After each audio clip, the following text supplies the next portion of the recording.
It's all good. Brothers and sisters, jeez, you don't know all the time. Brothers and sisters, it's with my pleasure. Tonight's first speaker on this grand subject, Sister Samira. She's going to be dealing with the basics to care for our mind, body, and soul. And you know, Sister Samira, she's one of our legends here. In a very short space of time, she's carved out her own following. I don't know how she's done it, but we know from the first time she came on the platform, we saw a bright spiritual light, brothers and sisters. And I'm honored to see that she's a part of our team.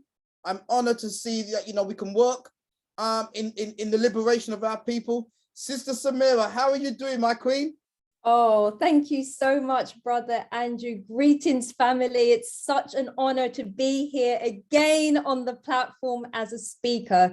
Thank you ever so much for the love in the chat. I hope everyone is blessed and well, and I can't wait to share with you my topic as well as learn from our esteemed speakers.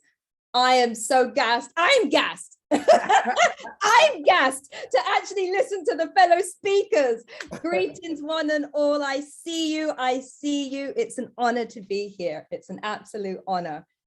I'm so excited for us. and I know this is very passionate for you tonight, yes. Not just as a speaker, but this is a subject matter that's really close to your heart, beloved.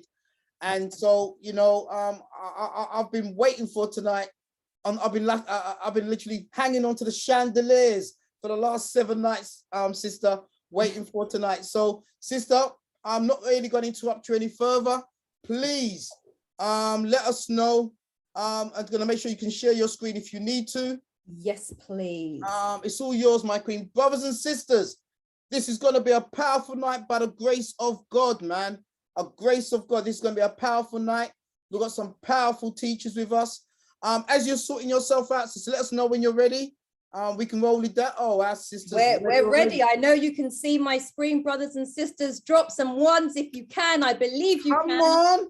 But drop some ones for me, please, if you can. If you can. Oh, Sister Carla, man, that was quick. That was quick, sis. Love it. Love it.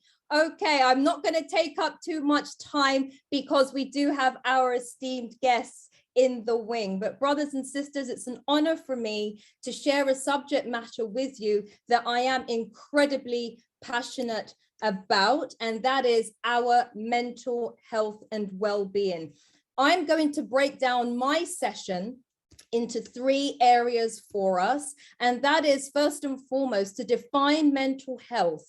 And this isn't to patronize anyone. What I thought was best to do is to take it back to basics so that when we actually do conclude, so that we then have a full holistic understanding of where we sit as brothers and sisters on this journey. So I hope that's okay. So we're going to define mental health. Then we're going to look at how we can ensure that we can heal by noticing the signs and symptoms, particularly physical signs. And then we're going to make sure that we can maintain good mental health so that we can thrive. Is that all right, brothers and sisters? I hope so. Sounds good. Okay, so before we get into today's session, I do think it wise of me to actually share a little bit about myself, because I know that I'm still new to the family. And I truly believe in the importance of being mentally healthy. And that comes from developing very good sound coping mechanisms so that you can handle stress, but equally that we are able to recognize the greatness and gifts within, and also the greatness and gifts within others. Okay, and so this is all about looking at how we can survive and thrive academically, professionally, as well as in other areas of life. And so I feel very blessed and privileged to sit before you with some of the things that I've been able to achieve.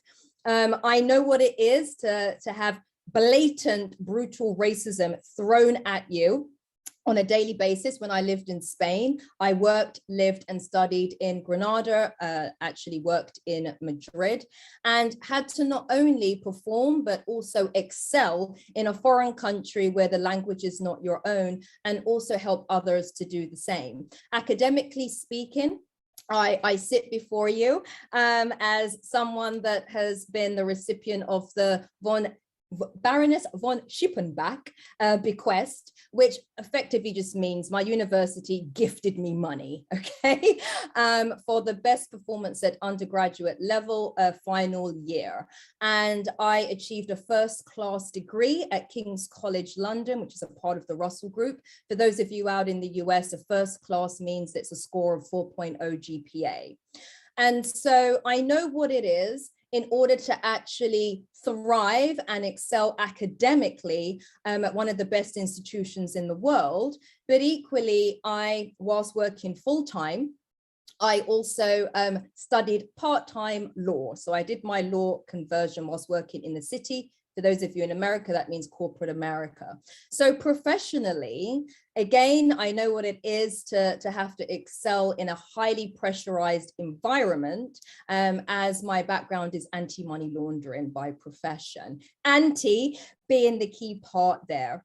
I also actually help small businesses and non-for-profits with their online marketing needs. And I'm also a corporate trainer. So I've trained investment banks, hedge funds, asset managers, and private companies as well. And in actual fact, the photo that you saw there that Brother Andrew has for our promo flyer was actually taken in North Carolina in a place called Greensboro in America, where I was awarded Trainer of the Year. And this was out of 50 to 60 trainers globally for the works and service that I have done for over 160,000 people across Europe, the Americas, and Asia as well. So all of that is just to say that I totally get what I'm about to share with you professionally as well as academically. Okay, and so this is not coming from a place of theory, anything that I will be sharing with you. Along my journey, I have undertaken various external qualifications so that I'm better placed to help people to really recognize their beauty on the outside as well as inside as a beauty consultant and wellness coach.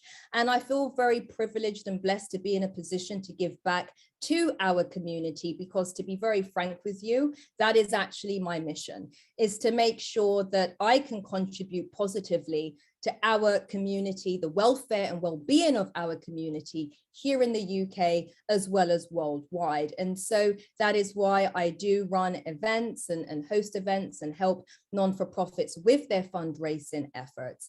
And King's has welcomed me back so that I can speak on a number of occasions to first, second, and fourth year or final year students, helping them with positive self-image, as well as how they can navigate this path of life in their future endeavors. So all of that has led me last year to certify as a mental health first aider. And whilst that is for adults, by March of this year, I will also be able to serve our young people in that same capacity.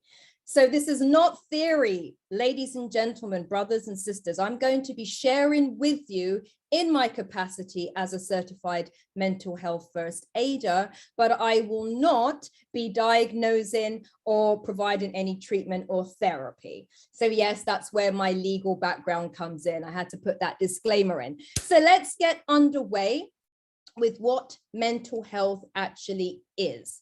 Because according to the World Health Organization, or the WHO, mental health is defined as a state of well-being, okay, in which every individual, they realize their own potential, they can cope with the normal stresses of life, work productively and fruitfully, and they're able to contribute positively to their community. So I've tried to simplify that definition so that we know it's more than just a state of mind, okay? More than a state of mind. When we are mentally healthy, we know our potential and our own abilities. We can handle and cope with stress, work productively, but just as important, we can contribute to the lives of others positively. So remember, brothers and sisters, mental health is a state of holistic well-being. Now, I cannot take credit for what I'm about to share with you right now. Please take a screenshot. I should have warned you actually that I want you to have your pens and paper. I want you to have your camera at the ready, because I'm going to be sharing some statistics, but also some visual aids to really and truly help with our understanding of mental health. Now, mental health is a very fluid situation, as you can see here on this continuum. And I actually took this from Mental Health First Aid England. And I am going to say this before I explain this visual aid to you. If you are based here in any part of the UK, including Scotland and Northern Ireland, Wales, Canada, the US, Bermuda, South Africa, Canada as well, and there's some other countries, Spain, Portugal, and some other countries, I encourage every single one of you to embark upon the course of Mental Health First Aider, because it really helped me to understand myself, and I do believe be better positioned to help and serve other people. And that was when I was introduced to the fact that mental health truly is a fluid situation, as you can hopefully see on this quad here. So I'm going to do my best to actually illustrate to you three things. It's very intentional that I have this particular visual aid for you. The first thing is that mental health and mental illness affects us all. Let me repeat that. It affects us all. Number two, that if someone is diagnosed with a mental disorder or a mental illness, it is not a death sentence. Okay, it is not a death sentence. And number three, in order for us to remove the stigma, the unnecessary stigma attached to mental health and illness, then we need to actually understand point one and point two. Okay, so the thing is that when we actually recognize that all of us, minute by minute, hour by hour, day by day, etc., are actually moving along. We're moving along this range. Now, granted, some of us, it may be that our movement is quite minuscule, and for others, there may be quite a vast change. But ultimately, everybody can attest if they hear some great news, they're in the presence of their loved ones, they've heard that someone has achieved a goal of theirs, or you yourself have achieved a goal. You're more likely, correct, to be moving towards that maximum, optimum mental well-being. Equally, if someone has suffered loss, suffered a bereavement, maybe they've been made redundant or lost their job or lost their business, they're in pain. Quite realistically and logically, they're probably going to move down, okay, towards minimum mental well-being. So this is, I'm hoping, a very practical way of us now being able to see that all of us can attest to this movement of up and down. It's just to varying degrees. Where I think sometimes the stigma arises is when we look at left versus right. Now, as you can see on the left, it's where we have severe diagnosis of a mental health challenge or disorder. And then we also, on the right-hand side, have no diagnosis. Brothers and sisters, I'm here to share with you that we need to remove this stigma. If you go to my website, which you saw in the first couple of slides there, I actually, under the mental health tab, have a round table, or it was really a round table, it wasn't an interview, with a very dear friend of mine by the name of Esther Akin-George. She actually has been diagnosed with bipolar disorder a few years ago. But I know for a fact that she is sitting here in the top left quadrant, diagnosed with a mental illness. Bipolar is definitely a mental illness and disorder. However, she thrives in life. She knows how to cope with her condition. She knows how to look after her diet and what to do to ensure that she can contribute positively to her community of East London. She's a model, she's a mom, she's a girlfriend or a long-term partner. She goes traveling. She lives a fulfilled life. Equally, there are people that we know of who haven't received an official diagnosis, but their mental health is in a poor condition.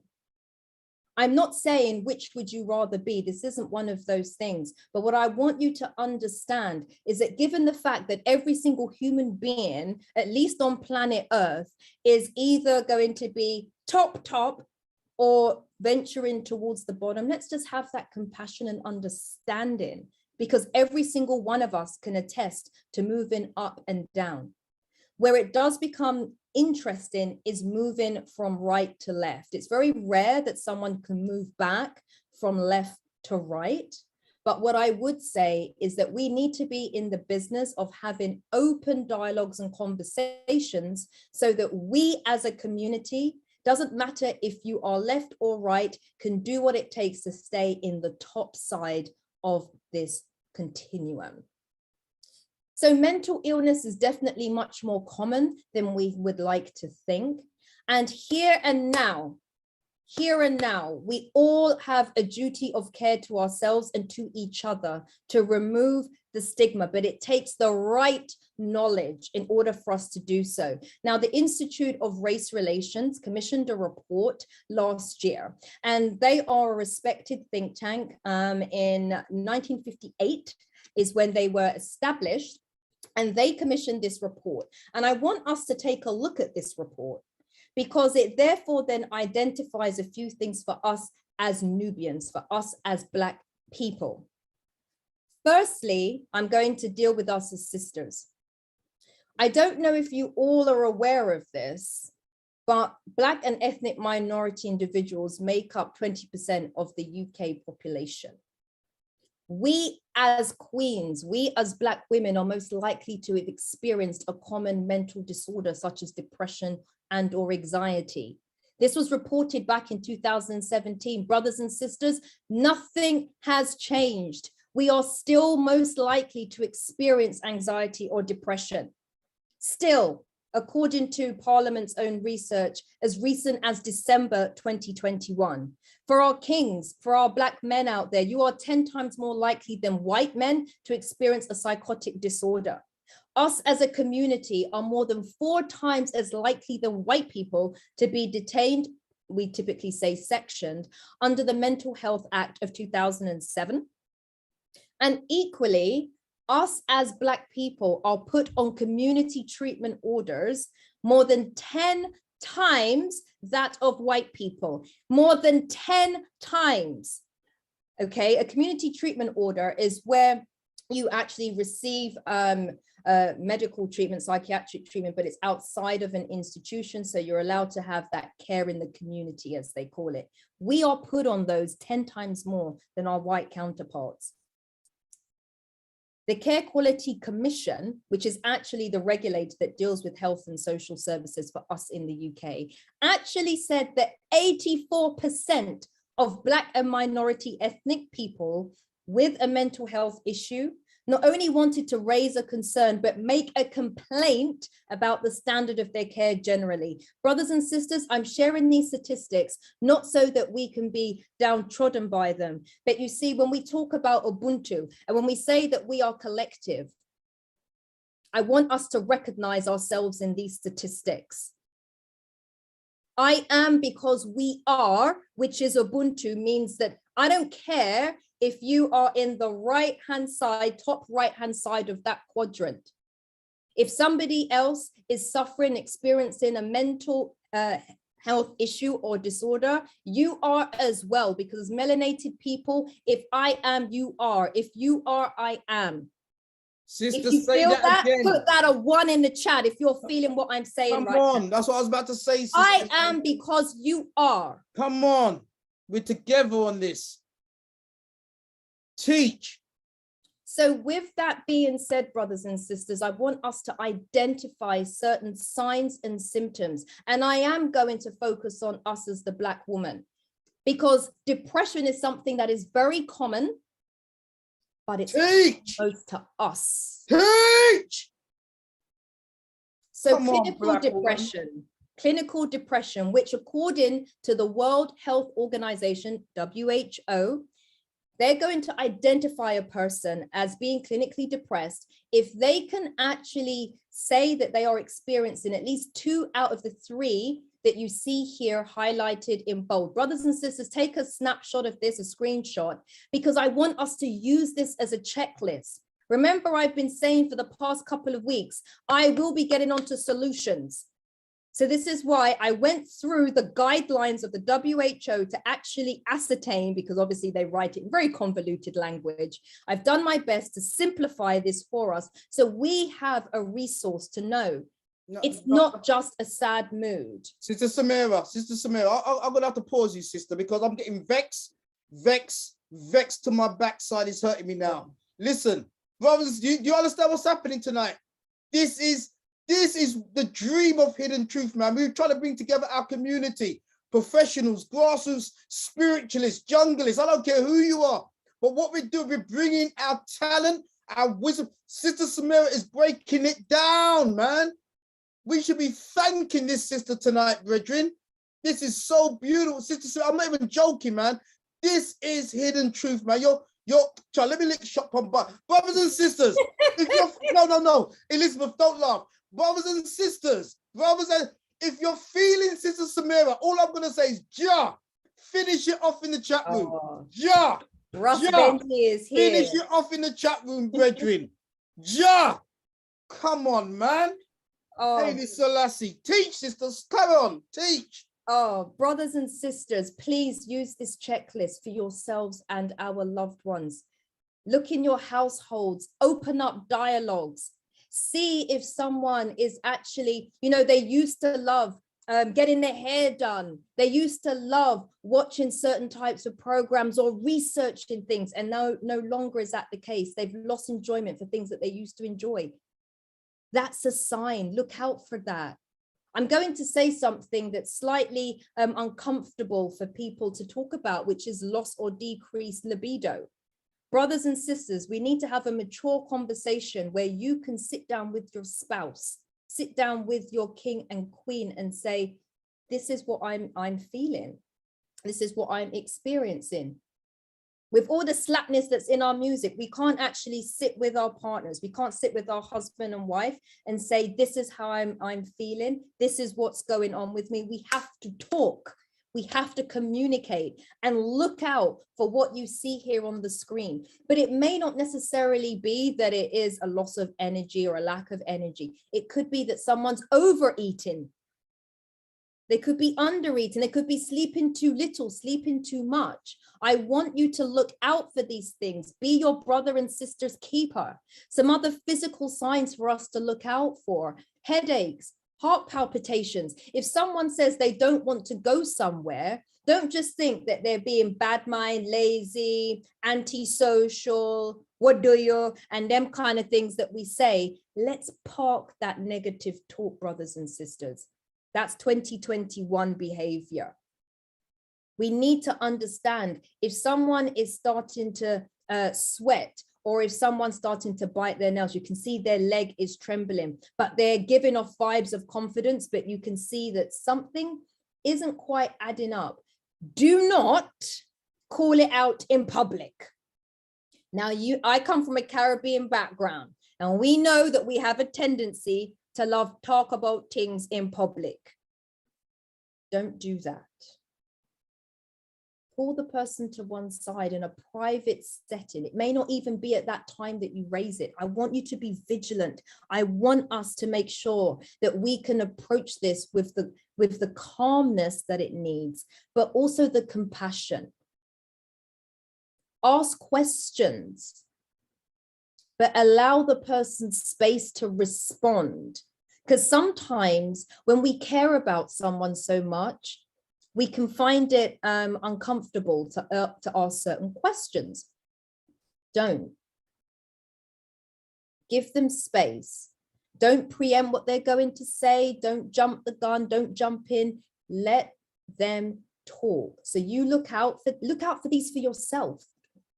Because remember that mental illness can happen to any of us.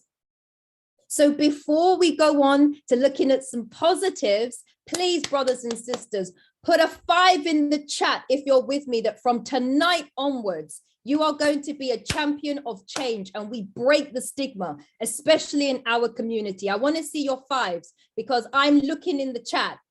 Thank you so much. I'm going to hold you all to it. You know, I'm here weekly. So let's quickly look at some self-care tips. Let's look at some self-care tips. Okay.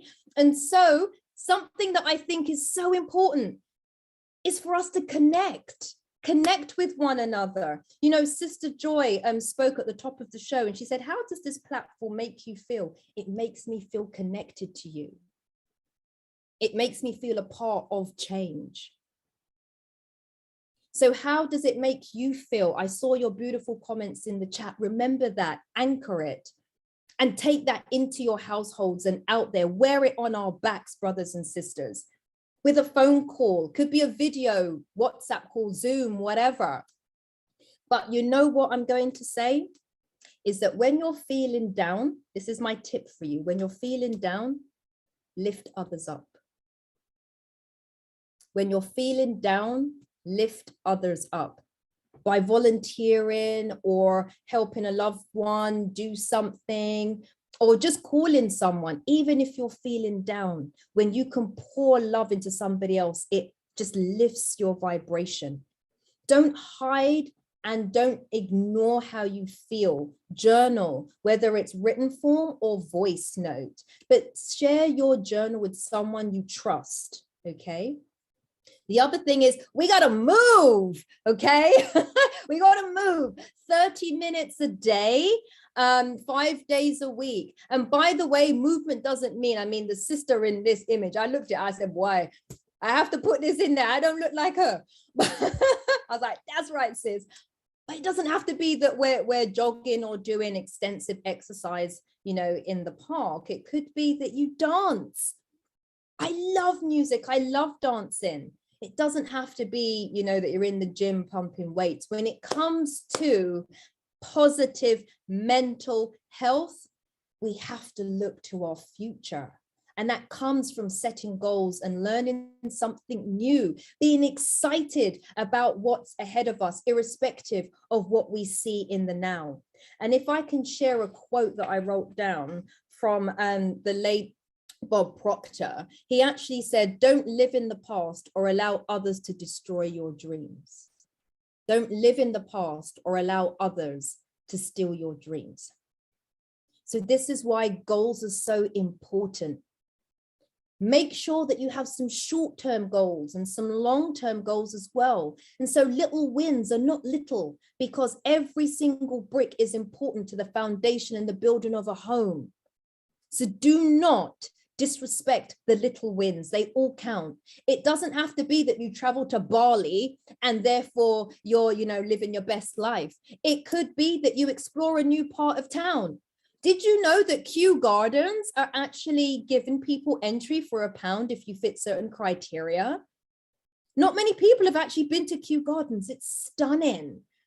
So experience a new part of London. It could be that you don't even need to experience a new part of London for you to feel that you've achieved something. It could be that you choose a new menu item if you go to the same cafe or restaurant, or you cook something new.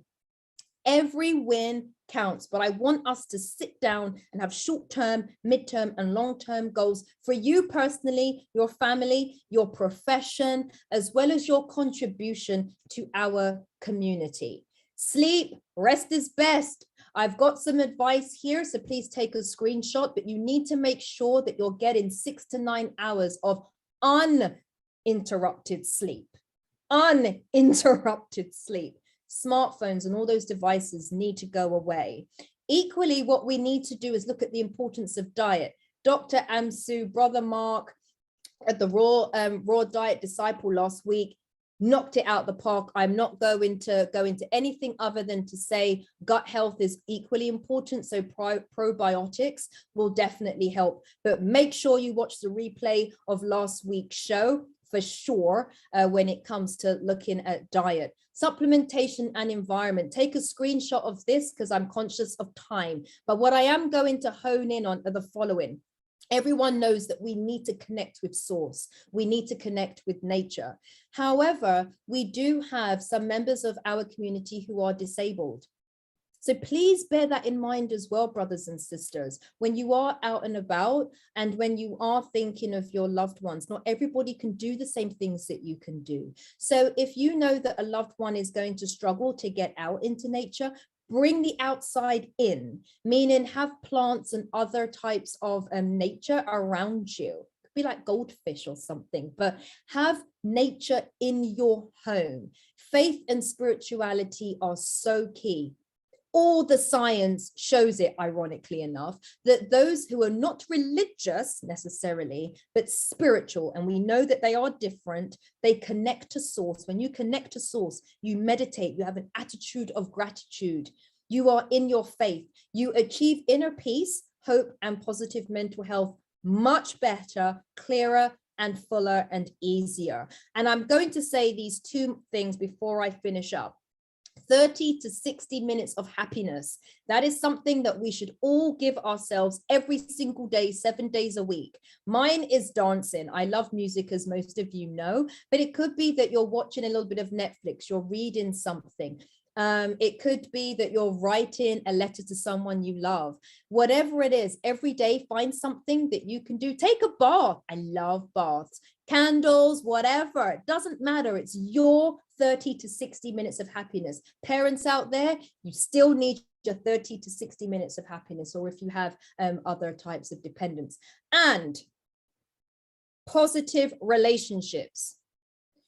Toxic people get into your system.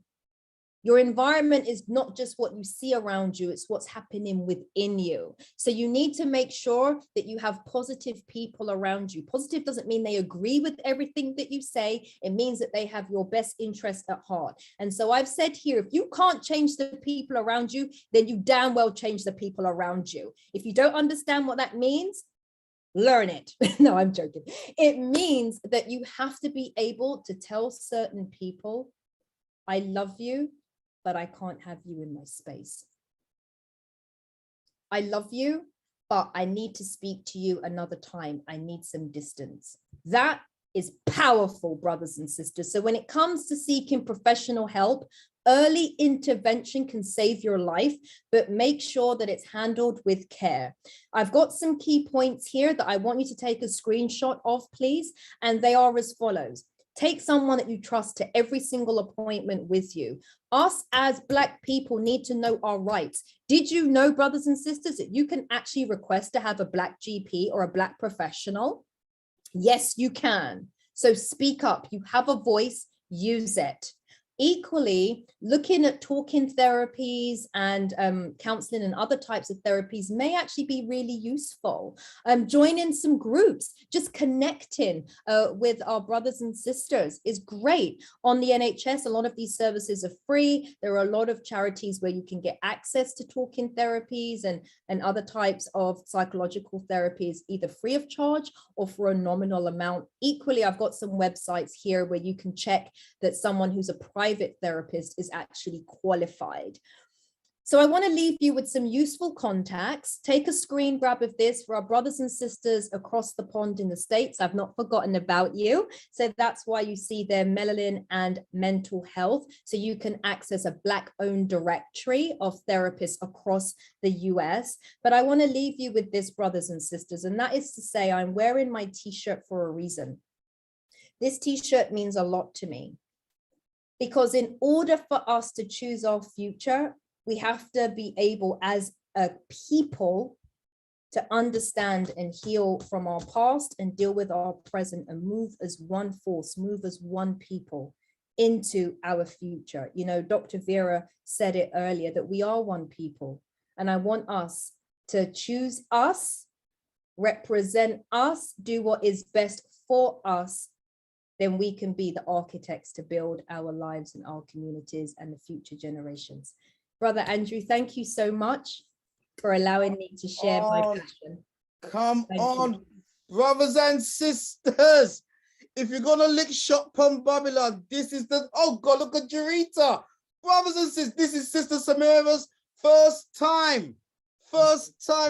And look at Sister Jurita. Oh my God. Sister, look at the ones being dropped in the chat room. Sister, you was clinical.